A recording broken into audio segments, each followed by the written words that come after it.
بسم الله الرحمن الرحيم الحمد لله رب العالمين والصلاة والسلام على أشرف الأنبياء والمرسلين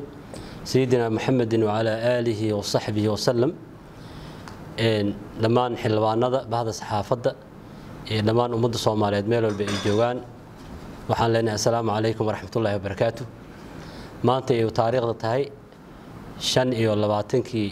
بشي أغسطة أيا وحا كفر من مقالة مقدشو كلن wada tashi oo runtii si gooni maalmihii la soo dhaafay ka socday magaalada Muqdisho ayaa maanta wuxuu si rasmi ugu furmay magaalada Muqdisho runtii kulankaas ujeedadiisu waxay tahay in loogana hadlay runtii aayaha guud ahaan dalka Soomaaliyeed gaar ahaan koonfur galbeed dhibaatooyinka runtii ka taagan hadii dhan amni iyo dhan ay noqon lahayd bulshada sidii muxuu ahayo talooyin wax ka oola loogu geysan lahaa insha Allah taala inoo sii socon doona maalmaha soo socda maadaama xilwaanada fasax ay ku jiraan xajka lagu maqan yahay qaar kalena si gooni ah fasax ugu maqan yihiin waxaan ugu baaqaynaa xilwaanada inay muxuu ahayo kulankan ay si dhaqsi ah fasaxooda soo gaabiyaan ay ugu soo qayb gali lahaayeen sidii muxuu ahaayo aayaha iyo guud ahaan dalka Soomaaliyeed talo wax ka ool ah loo geysan lahaa markaasna loola wadaago dhammaan muxuu ahaayo xilwaanada golaha shacabka Soomaaliyeed sidii dalka Soomaaliya loo wada badbaadin lahaa marka ujeedada maanta kulankayga mashirka jaraa'id wuxuu ku saabsan yahay arrimaha aan soo sheegnay in muxuu ahaayo aan u sheegno bahda saxaafadda la wadaagno kulankayna ujeedadiisana ay tahay kulankaas wada tasho maanta magaalada Muqdisho ka furmay si rasmi ah dhammaan xilwaanadan insha Allah taala maalmaha soo socda oo soconaya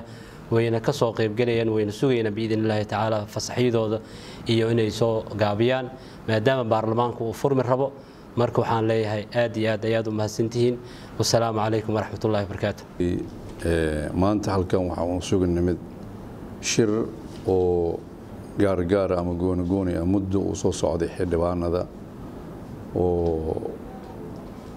siiba mataqaana xildhibaanada ka soo jeedo mataqaana koonfur galbeed gaar ahaan waliba mataqaana deglimir filaayihiin ayuu ka arinsanay mataqaana waxa weeye xaaladaha culus ee soo kordhay dalka iyo ku horay ka jiray intaba maadaama fasax muddo lagu jiray ayaa mataqaana waxa weeye go'aan lagu gaaray in maanta shirkan uu furmo wajigiisa koowaad oo maanta uu furmo marka arrimaha oo badanaa looga hadlayo waxay ka mid yihiin koow horta arrimaha bulshada ay hadii noqon lahayd caafimaad waxbarasho intuba ay noqon lahayd oo deegaanaas ay qoseeyaan iyo waxyaalaha hor istaagan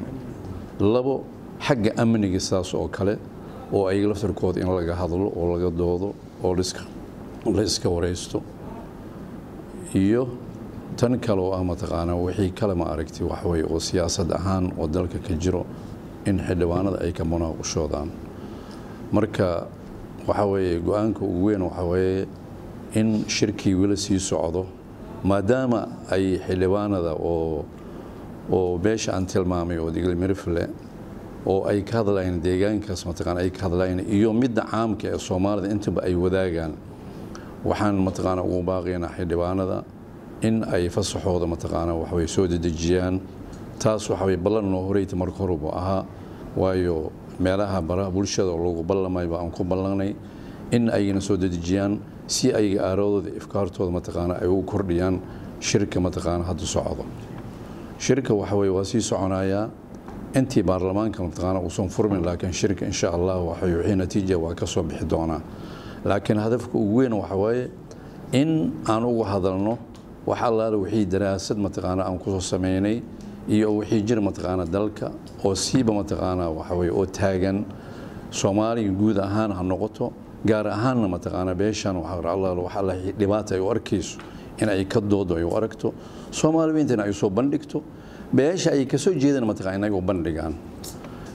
taas way tan mataqaana muhiimiyada marka dhammaan xildhibaanada waxaan ugu baaqaynaa siiba deglimir fila waxaan ugu baaqaynaa in arrintan ay ka soo qayb galaan ay ka qayb qaataan kuwii fasaxa kuma qan meeshooda kaliya inay ka hadlaan min fasaxooda ay soo dejiyaan si degdeg ay dalku soo galaan si ay laftarkooda araado halkan ugu dhiibtaan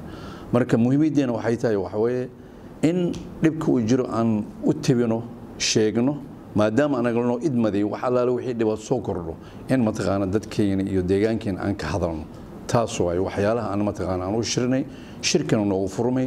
laakiin saxaafada iyo inta warbaahinta waxaan u sheeganaa shirka inuusan soo afjarmin shirka inuu socdo maanta bilaaw yahay shirka guud oo xildhibaanadu isugu yimaadeen maanta uu bilaaw yahay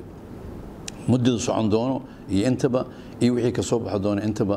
waxa way warbaahinta intaan ka badan iyo inta ka badan mataqaan wala socodsiin doona insha Allah hadii la yidho alxamdulillaah rabbil alamin hamdan kathiran dayban mubarakan fiih shirka wala waa shir oo wada tashi waay oo maynin dan oo xildhibaanada digli marfle ilaa 69 ka xildhibaan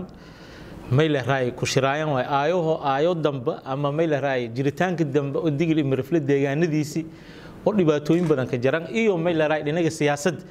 iyo awood qaybsiga dadku mayla qaybsado korn oo kale shir oo guud ahaan ee way dareera iyo xaaladda hadda jirta siyaasad sidii leen ku hadal fadiyo shirkaasnu hadda bilaawday wala dareeray weekend dareere xildhibaanada kalena sugaan markuu wala fadaan markii dhamaad ka bacdi shir jira ay hasaaraan shirkanu mayla raay shir oo dad la ka jaraaxayo laakiin shir aayaha dambe oo mayla raay digil imriflaha iyo dadka la degan deegaanadaas koonfur galbeed ku taladaayaan aayahoodu waay wal kala guud ahaan dalka waay markaan wala fadaan sidii uu Soomaalidu wal kula qaybsado fandi sidii awood qaybsigii mayla raay hadda jara oo Soomaalida ha ka helidi oo dastuurkii ha ka helidi oo 4.5 ki